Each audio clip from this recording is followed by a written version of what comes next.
नित्यानंद मल्लिक अणसरपुर 1968 मसीह ये अनुष्ठान आरंभ है।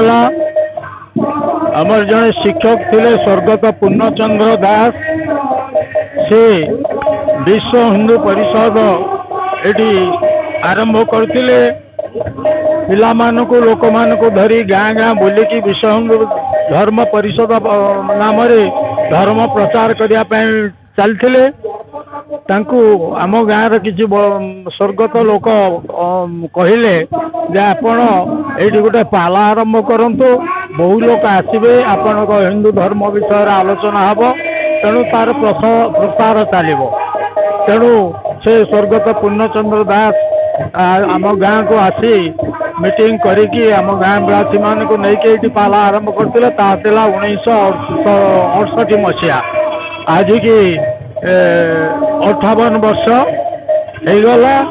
ये दुई दल पाला करुछंती। ये मंडप नथिला मंडप रे पाल टणा है पाला करा होतला।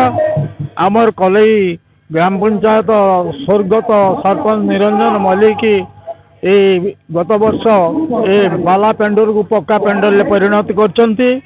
आज पाला होची ए अंचल प्राय सबू पंचायत प्राय सबू गाँव रु किसी किसी लोक आसे पाला परिवेशन शुणती एवं आनंद अनुभव करती। एठारे पिला मानक पई झुली लगी से झुली रे खेली समान आनंद अनुभव करती। जहाँ ये अनुष्ठान ये पाला परिवेशन आम ये अंचलवासी मनरे अशेष आनंद सृष्टि करे। मुझे मल्लिक घर अणसरपुर उक्त अनुष्ठान की आमर 50 वर्ष बाप हिसाब कर आम से हिसाब से पालन करुचु। आमर स्वर्गत सरपंच वर्षे है मंडप टी प्रतिष्ठान कर मरीगला आम जाऊ एमती छोट गाँटे कम पैसा गोटे गोटे पाला वाला आणुचु। आम आर्थिक अवस्था लोक मान कम अच्छे से अधिका परिमाण एटा 3 दिन पाला हुए एबे आम 2 दिन कर